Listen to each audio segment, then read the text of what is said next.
Welcome to today's edition of mainstream. आप सब ਨੂੰ ਪਿਆਰ ਭਰੀ ਸਤਿ ਸ਼੍ਰੀ ਅਕਾਲ, ਨਮਸਕਾਰ, ਆਦਾਬ and shalom. First of all, Happy New Year. It happens to be today is the first Chet, the beginning of Nanak Shahi calendar, and so to all the viewers, a very happy New Year. Let me explain a little bit about it, because sometimes, especially the new generation, they have these questions about the variation in the date by a day or so, and also there is a tussle going on between which Nanak Shahi calendar is genuine, the one prepared by Purewal or the one from Akal Takht. And to me, some of the issues are non-issues. They are created or they are made issues to confuse everything else. I always joke around when I come across somebody, who gets hurt doing something. If it hurts last year, I always tell him, okay, now you slap on your other side real hard. He will be like, why? I tell him that because that will hurt more and you will forget about this pain. So that is the way the things are, that keep the things off the balance, so that if the things are off the balance, your whole energy will be to keep the balance instead of acting and moving beyond that balance. So to make the life easy, based on what I have studied, I'm not a historian, I'm not intellectual who dives deep into it, but I definitely look at the things from the surface and how they appear and what they are. So based on that, there are two basically calendars. One is lunar calendar, which is also known as Bikrami calendar in India, and the other one is solar calendar, which is the calendar which we use from 1st of January to 31st of December. And this calendar, which we use, which the dates which everybody use for everything in our life throughout the world these days, is called Gregorian calendar, which was finalized in 1496. All the major religions in the world, they just follow lunar calendar, which means the dates with the Gregorian calendar and the lunar calendar, they will vary slightly based on what events taking place on what day. For example, I will give you an example. Out of the events which happen in Sikh history, Chinese lunar year, it falls on different dates in February. Sometimes it comes real early in February, and sometimes it comes sort of like a couple of days into the February, the New Year, Chinese New Year. The Catholic Eastern Orthodox Christians, they celebrate Christmas actually on January 7th of Gregorian calendar, not on December 25th, which again is Gregorian calendar. Okay, so to put all those things aside, on one side, what I am suggesting here is what we have a foundation which we got to understand. If we are not capable of understanding, or we do not want to spend time on trying to dig out the information, then have a faith and believe in it and then follow it. And yes, the Purewal's calendar is flawed. I don't believe in that. I never believed in it from day one. And it was created, to me, it was done just to keep you off the balance And first, we already within our community had a lot of issues. This created one more issue. So for those people, not for me. It's like, you know, people are saying, oh, Mr. So-and-so, I do not believe in this Jathedar of Akal Takht. I will have my own Jathedar of Akal Takht. So every organization try to have their own Jathedars of Akal Takht. Why? Because you can dilute the power of the Jathedar of Akal Takht, who actually is the Jathedar. I'm not saying that the system is not flawed. System is flawed, but there is only one Jathedar. We have the system in these countries to conduct a simple election to run the organization, not to run the Gurdwara. Let me make it clear. When you become a president of the organization which manages the routine work of the Gurdwara. You are not a president of Gurdwara. But still, we end up having the fights in the Gurdwara, going to the courts in Gurdwara for what? So that we can retain that power. Why? I have no answer for that. I really wish I do, but I don't. So going beyond that, again, Happy New Year. Nanak Shahi calendar ਦੀ ਪਹਿਲੀ ਤਰੀਕ ਦੀ ਪਹਿਲੀ ਚੇਤ ਦੀ ਆਪ ਸਭ ਨੂੰ ਲੱਖ ਲੱਖ ਵਧਾਈ. Now, moving to different things which are happening. Let us first take few things which are happening here in the United States. We already know that Donald Trump has declared that he's going to run. Okay. And he has declared, I'm going to Google this thing again while I'm talking to you, that he is saying that he is a retribution of what happened to him in 2020. Retribution, the dictionary, Oxford Language Dictionary, I'm reading from there what it means. It's a noun, punishment inflicted on someone as vengeance for a wrong or criminal act, which means that he still doesn't believe that he lost the election. Even Fox, which was saying no, he won the election, backdoor, they were just debating how to keep their rating high so that they can make more money out of it. They knew that Donald Trump lost the election. Dominion case actually is the point in case, and that is something which is bringing up actually more out in public. And again, for me, that is the beauty of this country. It takes time, but there are ways to bring out the things, the facts. Even Tucker Carlson has made his opinion known about Donald Trump, that he hates him.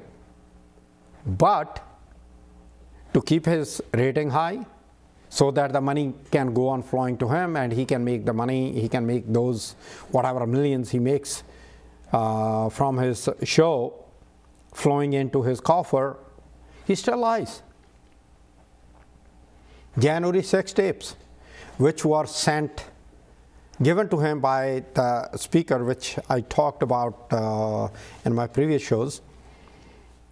He doctored those clips, doctored in the sense he cut to show you the whole picture, just to show you some pictures, like, you know, if you are entering into a place, some of the people, everybody has a smartphone on them.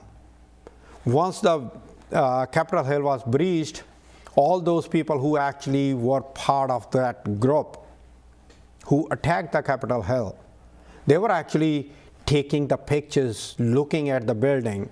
I don't know how many among you have gone into Capitol Hill. I have more than once, and it's worth it to visit. It will take your breath away. Excuse me. The way the whole building is not just designed but the maintained, and it looks from inside. And when there are ways when you go downstairs, one of the stairs which was taken by those electeds who were certifying the next president, there is a picture of Dalip Singh Sandh, who was the Punjabi elected congressman from California, even though he was clean shaved, but he was. And so what I'm saying is that how the pictures can be deceptive also. And this is what was done with all those clips from January 6th, which was given to him by Kevin McCarthy, the speaker, so that Tucker Carlson can actually rewrite the history or try to rewrite the history. You know, I will share another thing with you, that history actually is his story. I was told this thing way back, I was just a kid, which means basically the winner will write the history. Republicans, even though they have a thin majority in the House, they are in majority. The speaker is a Republican. So he is trying to rewrite the history. And actual history is what is written after the fact, after you are gone. And two things will be remembered about the former President Donald Trump. One, the efforts which were put in to invent the antivirus for COVID-19, the vaccine, and two, January 6th attack on the Capitol Hill. Those are going to be the historical facts about him. Everything else, yes, he is under criminal investigation in New York and also by Department of Justice, Mar-a-Lago issue. There are so many issues, but yes, he's still running to be the president, and hey, you never know. He may end up becoming the next president, and in case if he becomes, he actually will be the dictator, not the president. So after the break, I will talk about, what he said and why I'm saying what I just said, that he will end up becoming a dictator. Because before actually he lost the election, he came real close to become a dictator. I have to admire those security people who actually were in charge. And when he asked them to take him to Capitol Hill so that he can lead those people who were attacking the Capitol Hill to capture the Capitol Hill and declare that I am the president, I declare the martial law in the name of the order to keep the order in this country, blah, blah, blah, blah, blah. But they did not listen to him. They refused to do that because that was not his part. That's why there is a separation between executive, which is the president, the legislative branch, which is the House and the Senate, and judiciary. But these days, even the judiciary is not doing what they are supposed to do. Ray versus Wade turnover is another case in that point, plus kicking out the restrictions on the guns. So those are the things. So as we progress into the program, we are going to talk about that how this affects right after this break. Welcome back to today's Mainstream with Harpreet Singh Toor again. Before I go into what we're talking about, Donald Trump and Supreme Court Justice, I just want to share another thing. I just was looking at it.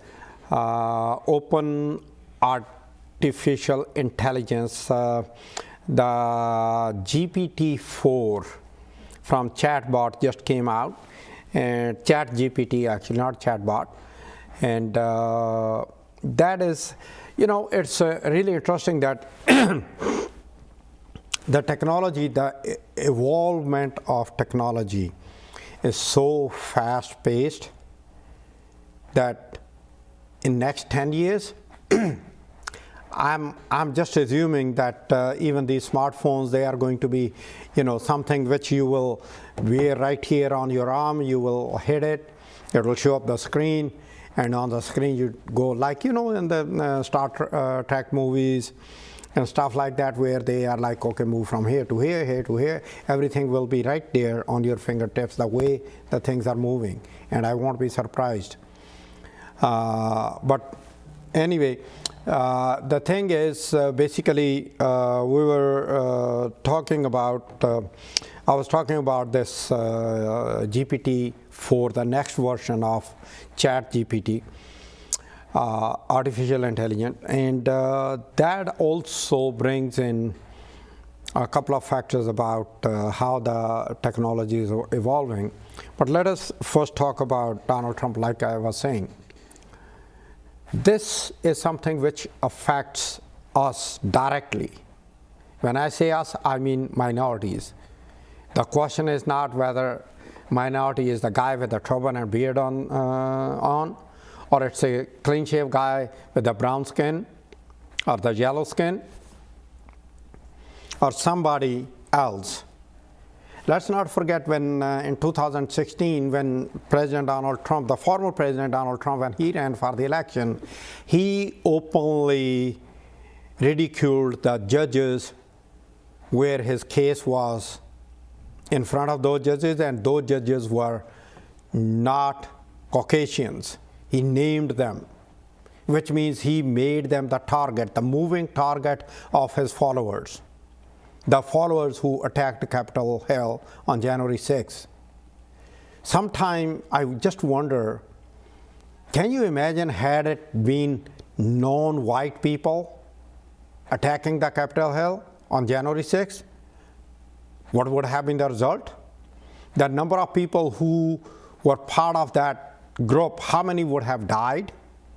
How many would have shot down by the same cops who, instead of, yes, they did their best to stop them, but they never took out their guns for that, except in one instance. And that too is being questioned. And he is saying that this is his retribution, that if he gets elected, he will put behind the bars anybody, literally, that he thinks. If a person commits a small crime, when you are a kid, I'm pretty sure I have done stupid thing, and everybody else does. You have your fights, you have other things, and you play around and things like that. And he's openly saying that he is going to put them behind the bars for the rest of their life. Anybody coming across the border, he will do same thing.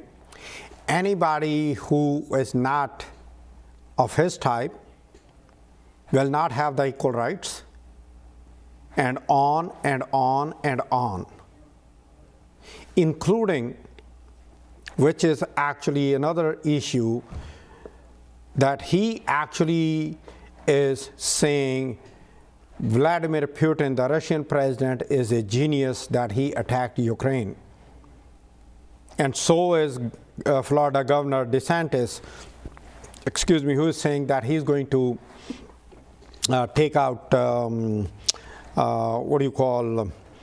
the money which is flowing to Ukraine, the assistance which is being given by the Western countries to Ukraine.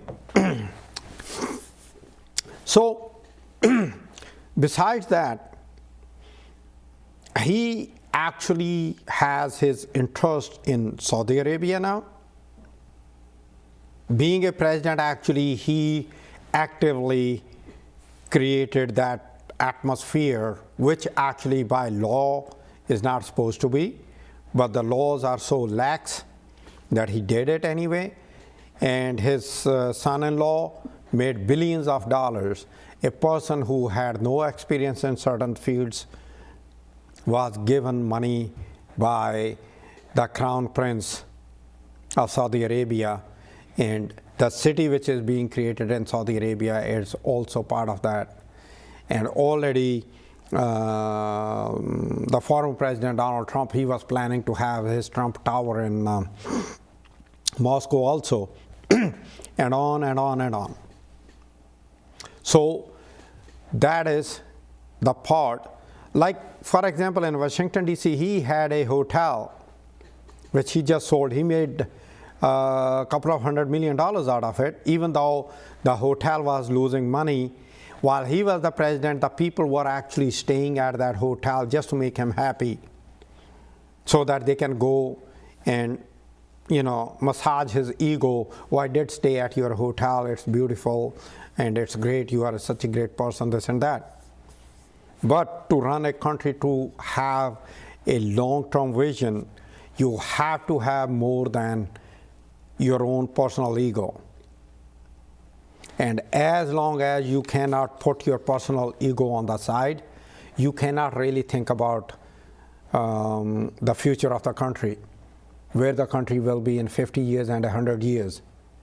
And that's where, for the last couple of decades, if I may say so, probably for about, I would say since the fall of Russian Empire, I'm just using the term, like the end of the Cold War, the Western countries, they were taking it easy, that okay, everything is good, now we are in good shape, we don't have to do X, Y, Z, including spend the money on the armaments, this and that. But in the meantime, America was still spending money on inventions and stuff like that, as compared to other countries like China, where even though they are spending a lot of money on the army and inventions, but they are spending to make improvements on the ground, whereas America is spending to advance the technology. So those are two different views of how to fight the next war if it happens. But what is happening in Ukraine actually directly affects the Western countries, Western thoughts, Western democracy. And that is the issue which actually needs to be looked at very carefully. That's why these countries are putting in so much efforts and money, including their armaments. And if the war does not stop, a ceasefire is not done soon, F-16s may be on its way to Ukraine. We already have an incident today where one of the American drone got either hit or shot down by a Russian plane.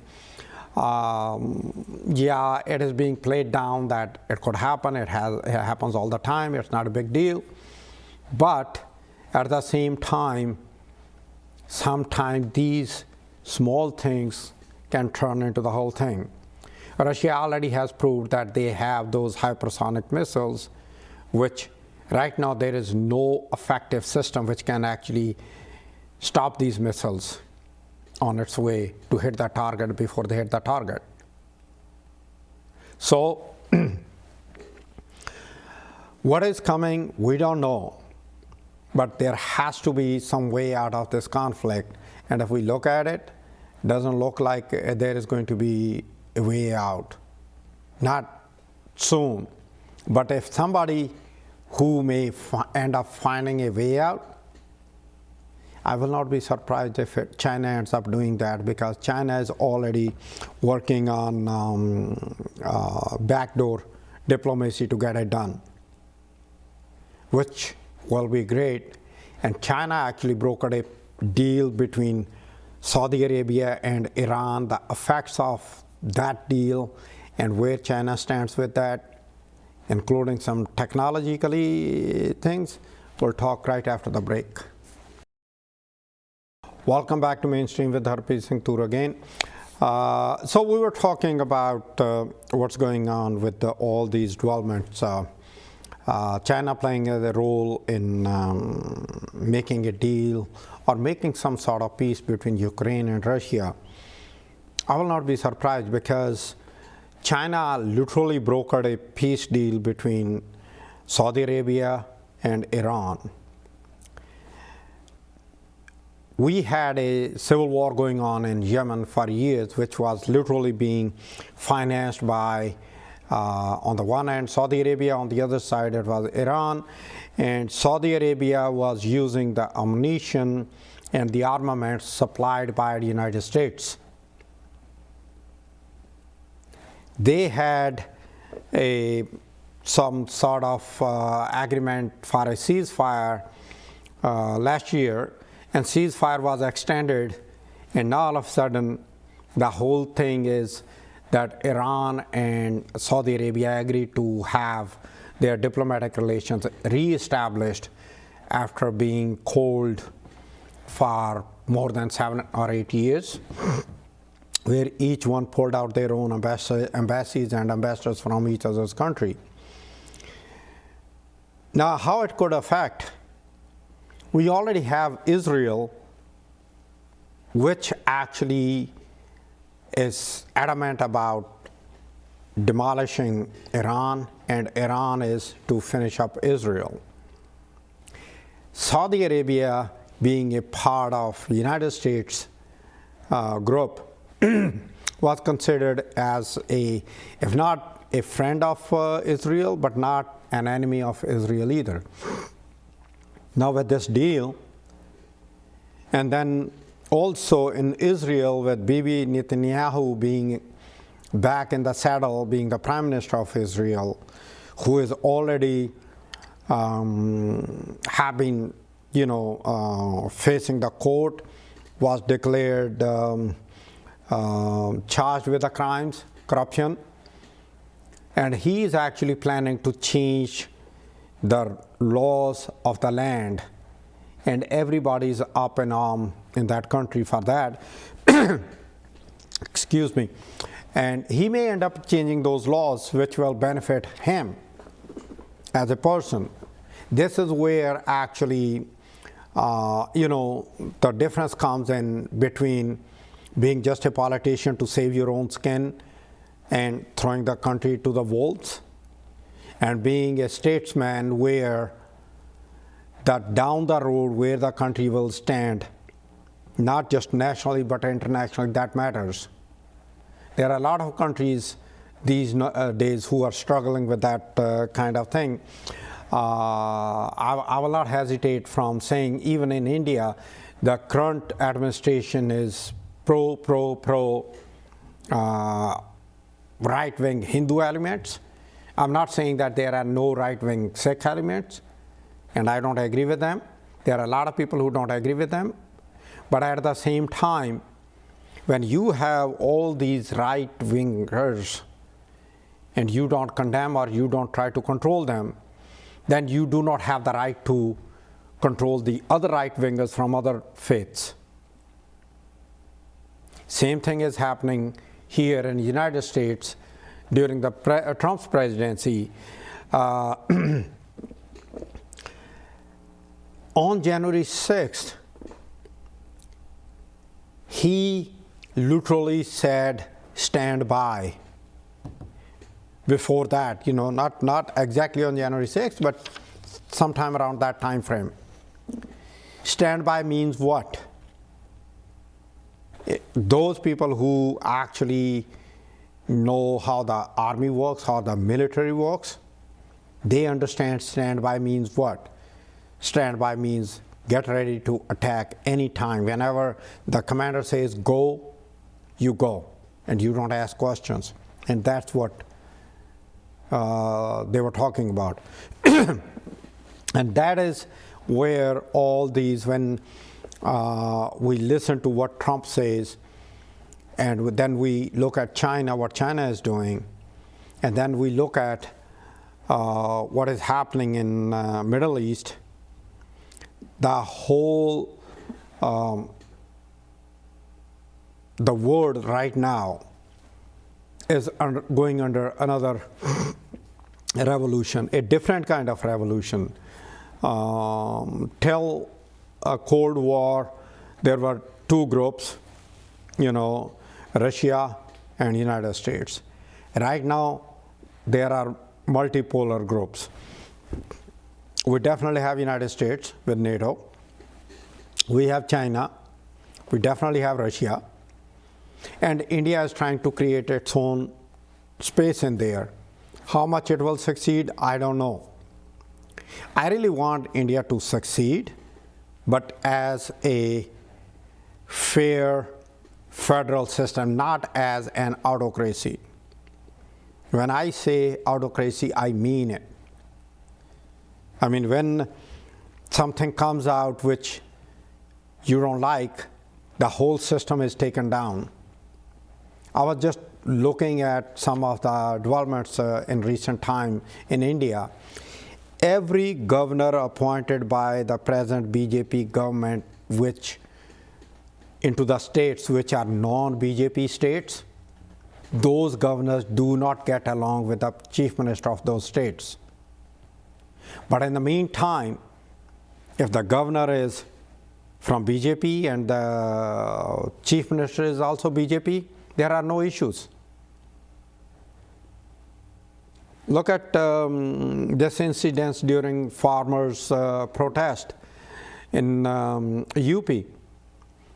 A minister's son literally drove over those farmers, thanks to the Supreme Court and thanks to the court that there is some action being taken, not much, but whatever action is being taken, it is being taken on the behest of the court, not on behest of the government.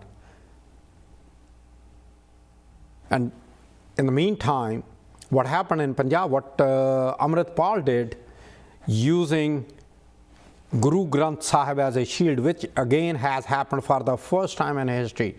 I have never seen or read, unless somebody can show me, that Guru Granth Sahib was used as a shield to do an act of violence for somebody who is your near and dear.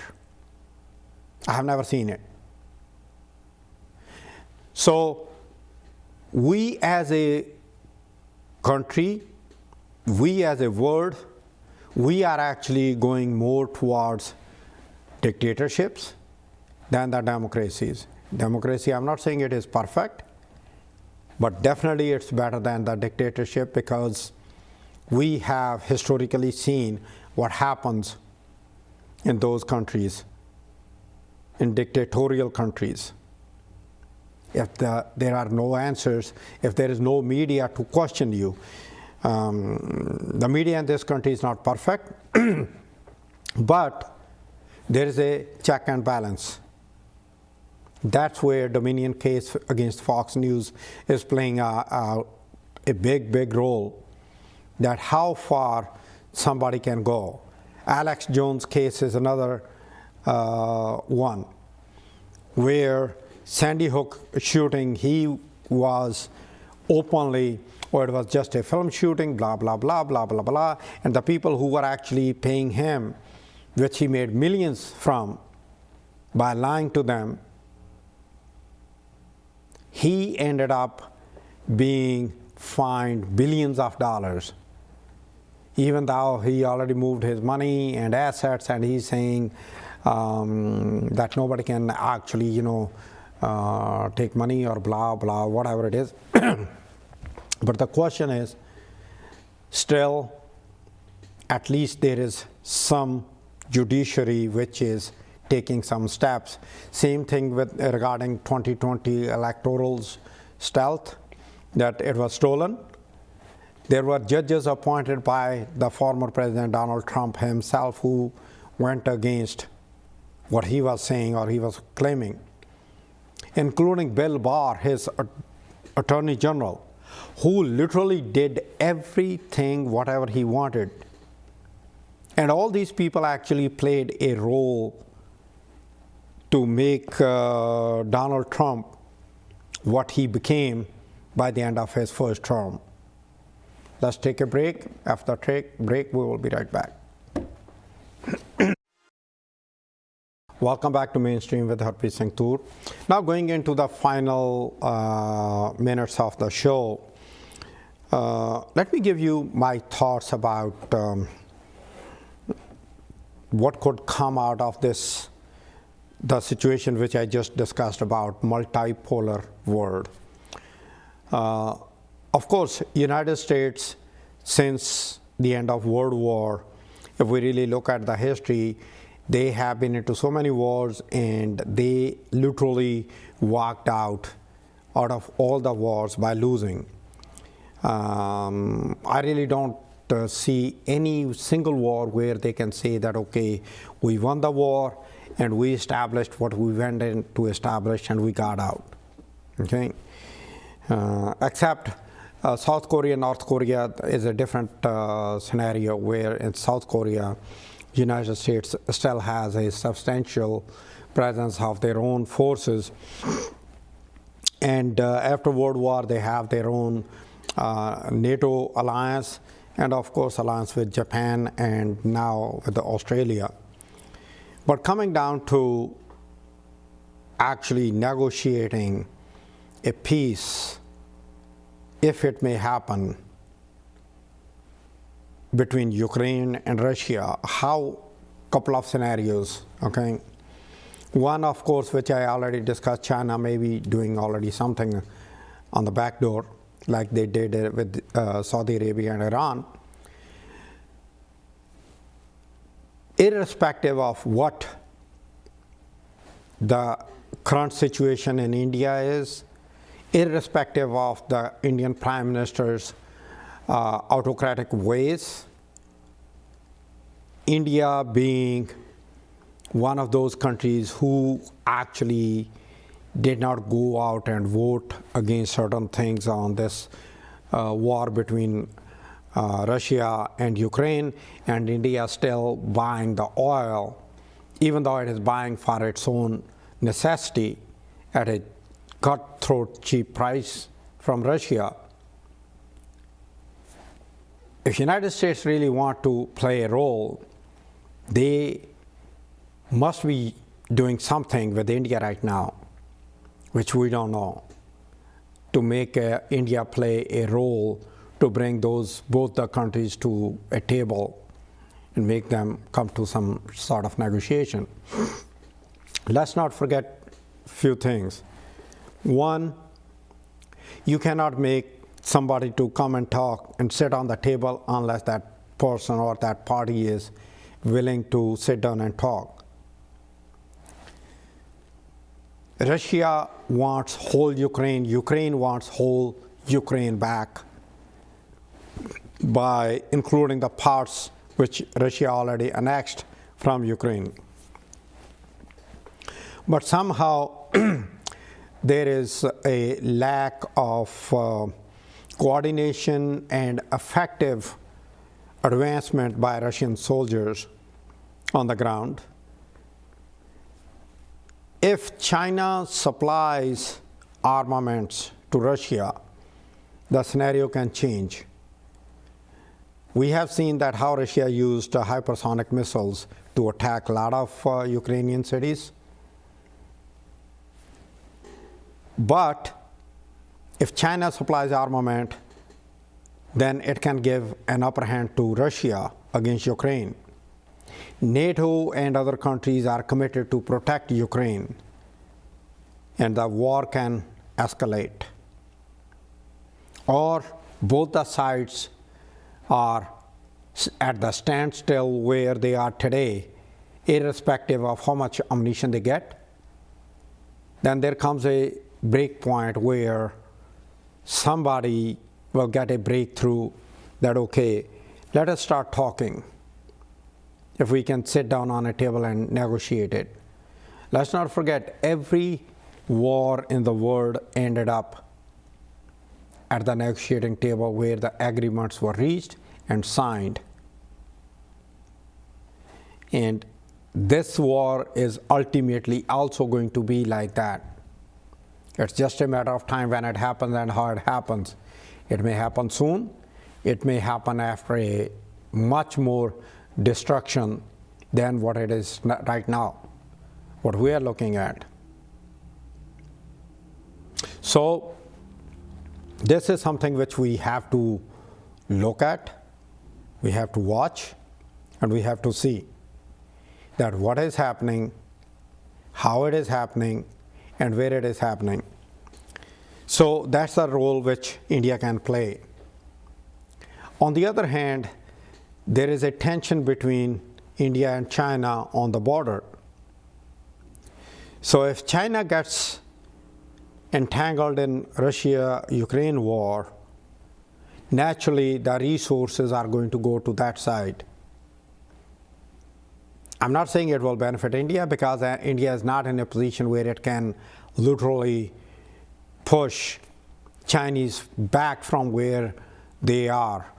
Chinese definitely have occupied more territory of India since Prime Minister Modi came into power, whether anybody agrees with it or not. That's a different question. We can be adamant about, oh yes, I am. It doesn't mean that you are what you are portraying you are. But at the same time, we should not forget that Pakistan has its own issue, both with Taliban and otherwise also. When you are a country where extreme elements start ruling, this is what happens. And that is what I'm also afraid of may happen in India sooner or later, because extreme elements are coming up and they are trying to run whatever they want to run, whichever way they want to run. So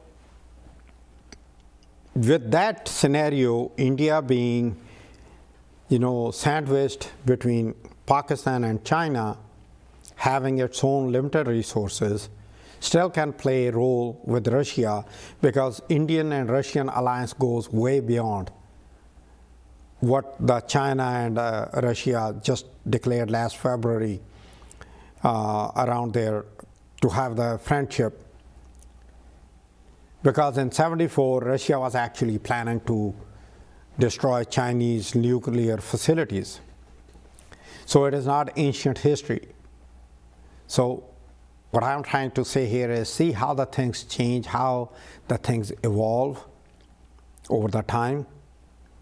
People may forget, but actually the people who are at the helms, who are looking down the road 40 years, 50 years, 100 years, they have their own way of looking the whole situation. They definitely look at what happened before, and if something like that develops again, how they are going to tackle that. It doesn't mean that China does not have the capacity to handle if something happens between Russia and China, which right now does not have any chance. Nobody has seen down the road, but Russia, being Russia, it has been a strong country. It has always been a strong country. And yes, right now it is going down, but definitely it is going to bounce back. Technologically, they are making a lot of development. They were into a mess, but they are coming out of that mess. Had they not invaded Ukraine, I'm pretty sure that in the next 5 years, Russia would have been a totally different country, way ahead than what it was. That brain drain is taking place right now. And those are the factors which will play ultimately to stabilize not just Russia and Ukraine, but the rest of the world, how it evolves, how the countries maintain their borders. Having said that, with that note, till next time, good night and good luck.